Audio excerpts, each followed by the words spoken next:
la chaîne qui vous édifie. Le comportement qui était en Christ. Déjà, vous avez compris mon message. Donc, j'aimerais dire à quelqu'un, la vie chrétienne n'est pas quelque chose de promenade à l'église. Non. La vie chrétienne n'est pas un slogan. Qu'est-ce que je veux dire? C'est pas le fait de dire que je suis chrétien tout le temps, que je suis chrétien, que vous l'êtes. Non, non, non, non. Nous verrons que vous êtes chrétien. Comment ça? Par rapport à vos actions et vos réactions, par rapport à votre fonctionnement, le parler, votre façon d'être, votre comportement. Ah, nous revenons à la Bible, votre comportement. La vie chrétienne est une vie. Vous devez la vivre, un.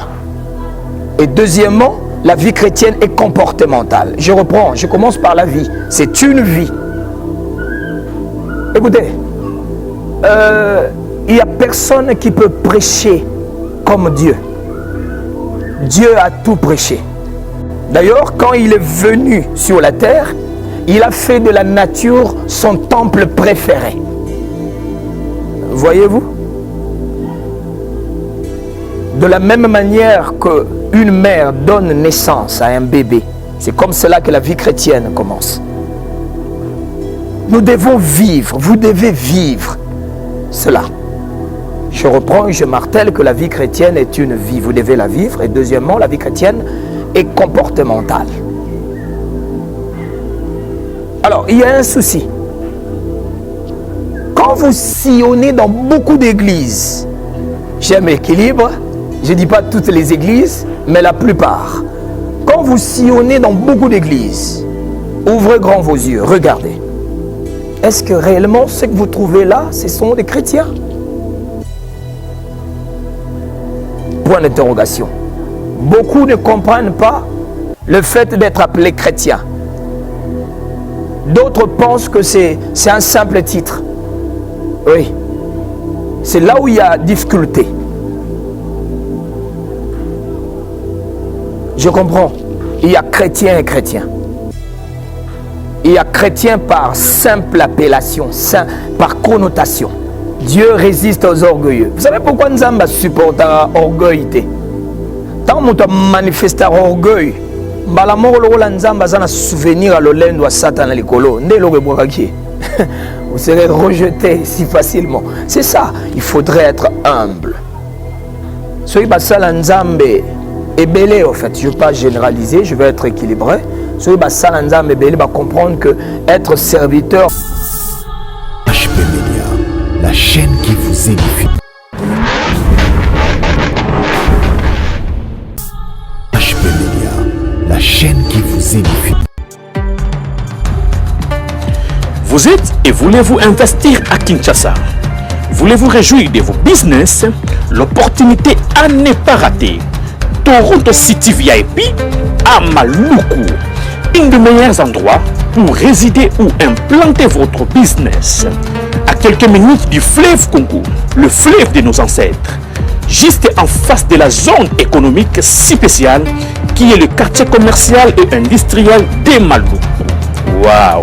Non loin du centre de ville Maluku, un quartier en pleine expansion, à quelques mètres du Macadam. Toronto City vous propose un terrain de 20 mètres sur 20 avec des bornes cadastrales. Sur un site accessible, urbanisé, avec espace de jeu, espace vert, magasin, centre médical, marché, etc. Je vous appelle. Venez nombrer et acheter. Donc, je voulais juste faire l'appel à nos frères de la diaspora, de partout où vous êtes, en Afrique, en Amérique, à l'Océanie, à l'Europe, en Asie, pour venir acheter les terres que nous sommes juste en train de morceler. Vous allez bien voir qu'il y a des bornes, il y a même des travaux qui sont juste en train d'effectuer. Donc, le terrain est bel et bien assuré. Il y a l'eau non loin de nous, vous allez voir, derrière moi, c'est la régie des eaux. De l'autre côté, c'est le société Vodacom. Et devant moi, c'est juste World Vision. Là où Vision Mondiale sont juste en dessous aussi, a un projet de construire les maisons pour ces travailleurs. Donc voilà, nous sommes ici à Maluku. C'est déjà un endroit habitable. Les quartiers que vous allez voir de l'autre côté, c'est déjà habitable. Il y a déjà les gens et c'est non loin parmi les autres cités que vous connaissez déjà. Donc je suis très fier de vous présenter ces produits qui n'est rien d'autre que, oui, nous achetons les voitures, nous achetons tout ce que nous pouvons avoir. Mais avoir une parcelle, c'est vraiment une très bonne chose. Pour tout contact, contactez Willy Mafuta au plus 1 90 57 30 15 40.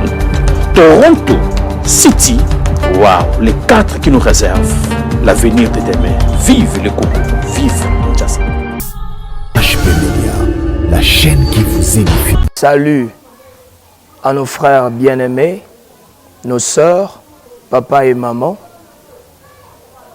à travers le monde, vous qui avez l'habitude de nous suivre, à travers EHP Media, que Dieu vous bénisse, que Dieu vous comble abondamment. Je le fais avec mon cœur.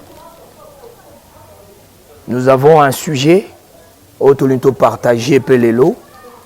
C'est un sujet important qui concerne aussi la vie chrétienne. Que Dieu vous bénisse. Une courte prière. Père très saint,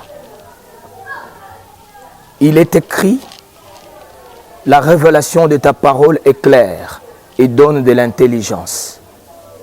Seigneur, donne-nous de l'intelligence, s'il te plaît. Fais de moi ton interprète. Maître, parle à ma place. Au nom de Jésus, donne à nos frères, Seigneur, une âme réceptive par rapport à ce message. Au nom de Jésus. Amen. Gloire à Dieu. Message to partager les lots. Et dans Philippiens. Philippiens, chapitre 2, verset 5. Philippiens, chapitre 2, verset 5. On a remarqué quelque chose, raison pour laquelle Tolinto partageait Philippiens 2, 5. La valeur est belle à vie chrétienne. Ils ont bafoué, ils ont béba. C'est pourquoi, sur le taliningue, bateau, bazumi benga ba chrétien lelo. Entre guillemets, ceux qui aiment tout le temps s'appeler chrétien. Chrétien. Je suis chrétien. Je suis chrétien. C'est pas mal. C'est pas mal.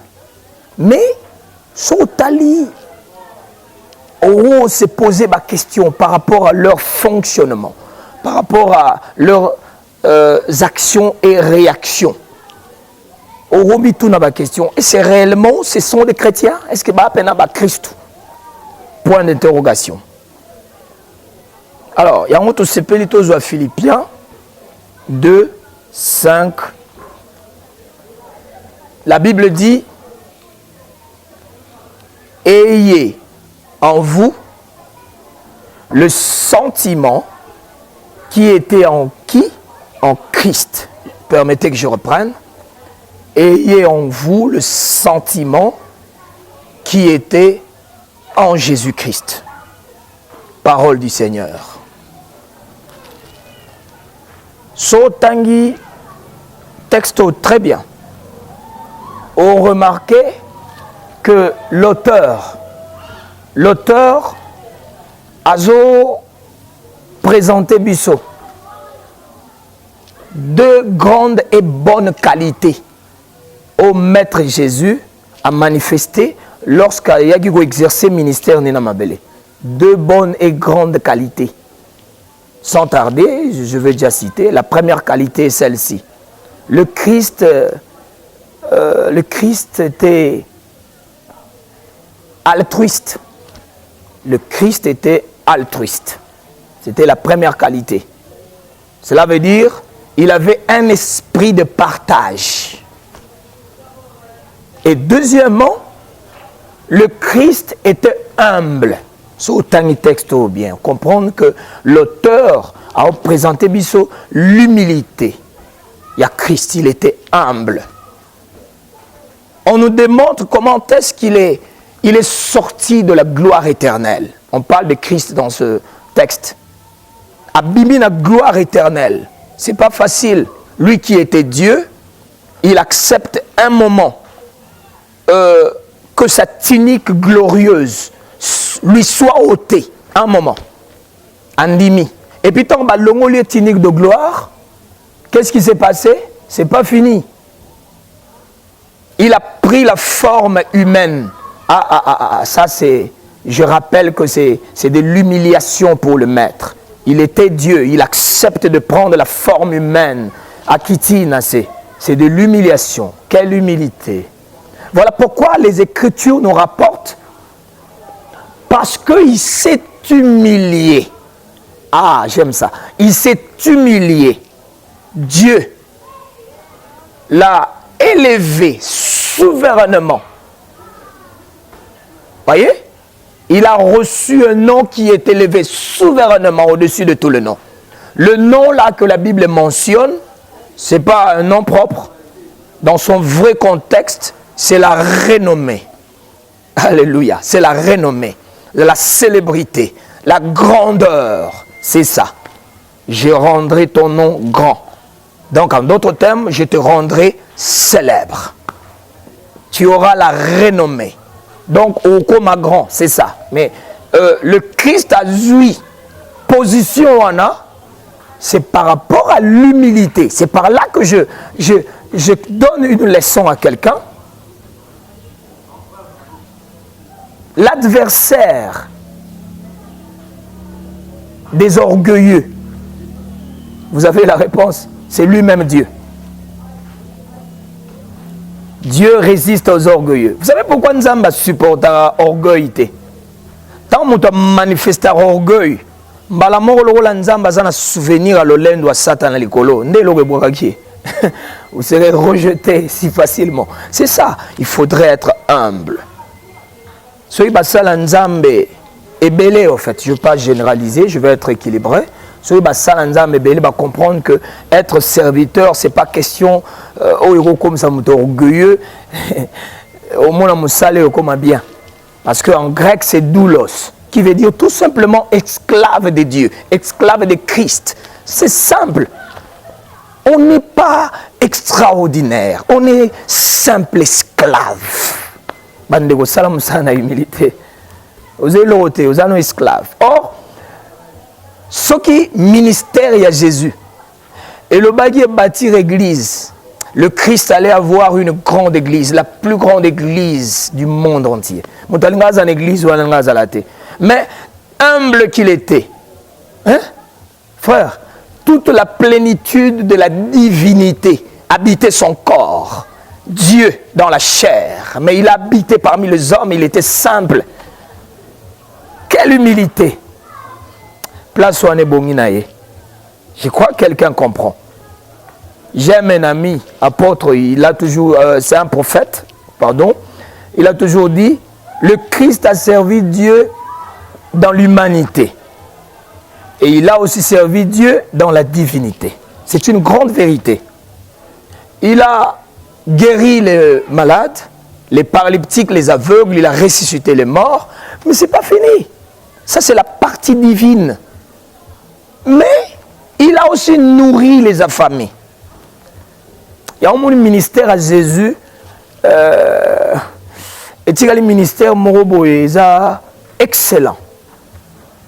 En français, quand on dit excellent, on appelle ça superlatif.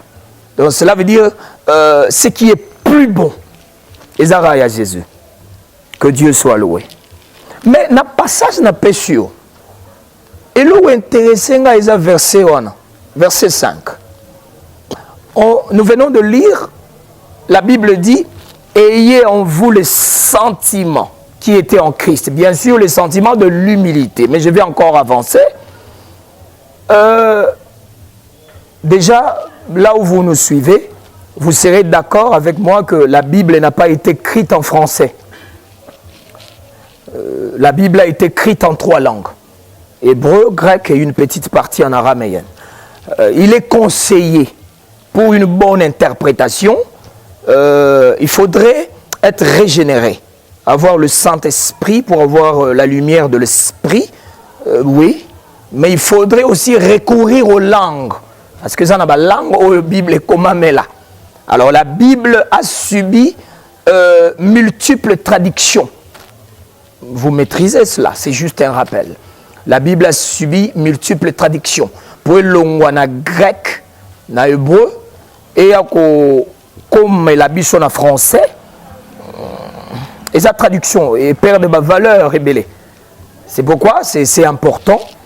Pour une bonne interprétation, il faut faire recours aux langues aussi. Alors d'ailleurs, toute la Nouvelle Alliance, le Nouveau Testament, fut écrit en grec. Tout le Nouveau Testament. C'est pourquoi ce verset ici que nous venons de lire, c'est Monsieur Louis II qui a mentionné en français à l'obi, ayez en vous le sentiment qui était en Christ. Si vous lisez ça de cette façon, et vous prêchez ça aussi de cette façon, c'est pas mal. C'est pas mal. C'est pas non plus un crime. Mais moi, je préfère l'original. Je préfère le grec. En grec, on n'a pas écrit sentiment, mais en grec, on a écrit phronéité, qui veut dire en français comportement.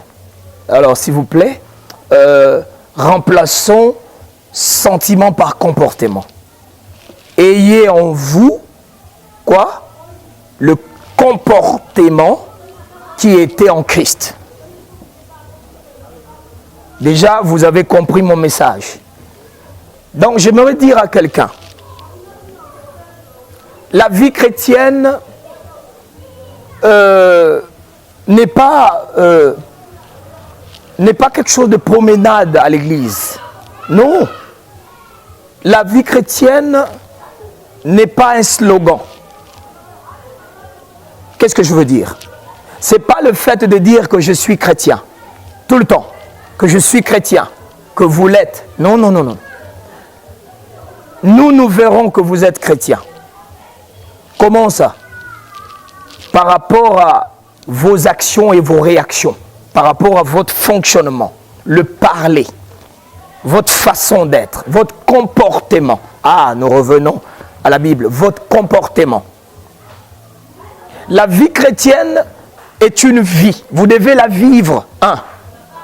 Et deuxièmement, la vie chrétienne est comportementale. Je reprends, je commence par la vie. C'est une vie. Écoutez, il n'y a personne qui peut prêcher comme Dieu. Dieu a tout prêché. D'ailleurs, quand il est venu sur la terre, il a fait de la nature son temple préféré. Voyez-vous? De la même manière qu'une mère donne naissance à un bébé, c'est comme cela que la vie chrétienne commence. Nous devons vivre, vous devez vivre cela.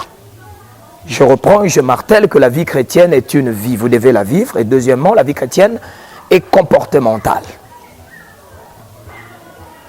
Alors, il y a un souci. Quand vous sillonnez dans beaucoup d'églises, j'aime l'équilibre, je ne dis pas toutes les églises, mais la plupart.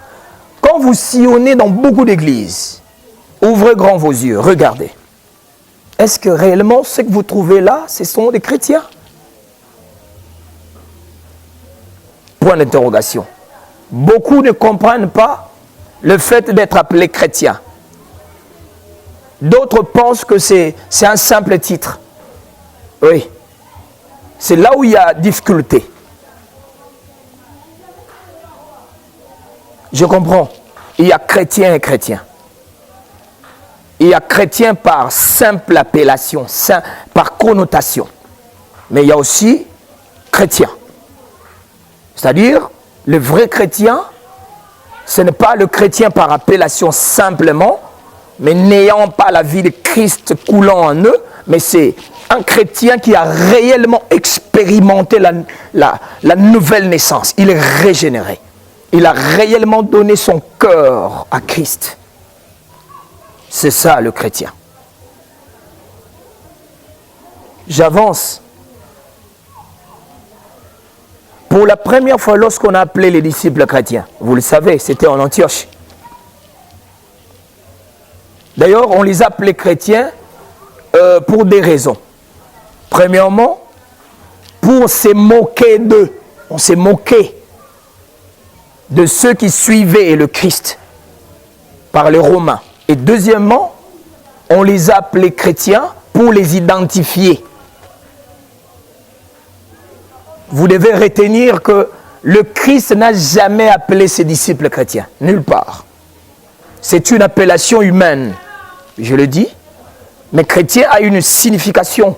Chrétien veut dire en un mot comme Christ. Comment était le Christ? Est-ce qu'il était orgueilleux, vantard, arrogant, complexé, impoli?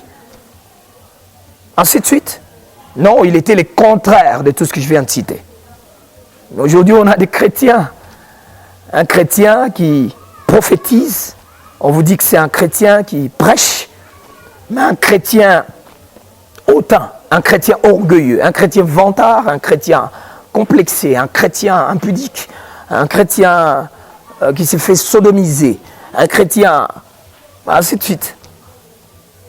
Maintenant, tout cela, c'est du déséquilibre, c'est la médiocrité que nous vivons au sein de l'Église actuelle.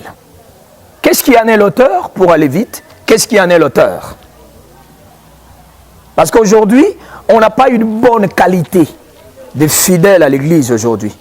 J'insiste qu'on n'a pas une bonne qualité de fidèles.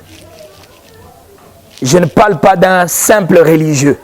Je ne parle pas d'un adepte fanatique d'une église dénominationnelle. Non, non, non, non. Je parle d'un disciple. Parce que disciple veut dire celui qui se met à l'école d'un maître. Un suiveur. Dans son origine, disciple veut dire un suiveur. Vous voyez? Ce qui est à l'auteur de cette défaillance, de cette médiocrité et ignorance profonde, c'est le message qui est privilégié à l'Église aujourd'hui. Non, écoutez, parler du mariage, c'est intéressant aussi. Même moi, j'en parle. Qu'est-ce que vous croyez? Parler de la délivrance, j'en parle. Sérieusement. Parler de fantômes, j'en parle. Parler des démons, j'en parle. Mais excusez, on doit mettre les points sur les i, les barres sur les t. Parler des démons, ça c'est pas la bonne nouvelle, s'il vous plaît. Ça c'est pas la bonne nouvelle. La bonne nouvelle est celle-ci. Écoutez, quelqu'un est mort sur la croix, d'une mort ignominieuse, tellement que c'était impossible, j'insiste, alléluia, c'était impossible qu'il soit pris en otage par la mort sous la terre. Le troisième jour, il est sorti, il est sorti. C'est ça la bonne nouvelle. Et j'aimerais dire à quelqu'un pour chuter, est-ce qu'il y a des signes pour découvrir que celui-là ou celle-là a réellement expérimenté la nouvelle naissance? Oui, bien sûr. Quelqu'un a crié sur moi, est-ce que vous avez des thermomètres? Est-ce que vous avez... Non, non, non, non, non, la Bible, on a la Bible. Si vous ouvrez Philippiens 3, 7 à 8, ça c'est Paul qui parle. J'aime ça. Ça, c'est les paroles d'une personne régénérée, transformée. Paul dit, les choses qui étaient, ah, j'aime ça, les choses qui étaient pour moi comme un gain, je le trouve maintenant comme de la boue, comme de la saleté, à cause de l'excellence de Christ. Dans ce verset, vous allez remarquer, Paul touche deux temps. Avant la croix et après la croix. Je peux reprendre ça. Paul nous établit avant et après la croix. Il dit, les choses qui étaient, ça c'est quel temps? Vous répondez déjà, c'est le passé. Le chose qui était pour moi comme un gain, je le trouve maintenant. Ça, c'est après la croix. En tout cas, s'il vous plaît, on ne peut jamais, j'insiste et je martèle, on ne peut jamais parler de la même vie passée et la revoir après la croix. Nous allons douter de votre conversion. Le Christ a besoin de vous. Ce que Paul vient de faire, on appelle ça le renoncement. C'est un grand signe pour détecter, découvrir, comprendre que celui-là ou celle-là a expérimenté la nouvelle naissance. Vous verrez le renoncement. Il va renoncer. Il va renoncer à l'ancienne vie, au fait. Aux anciennes mentalités, comportements, ainsi de suite. Il va renoncer. Le renoncement. Que Dieu vous bénisse. HP Media, la chaîne qui vous édifie.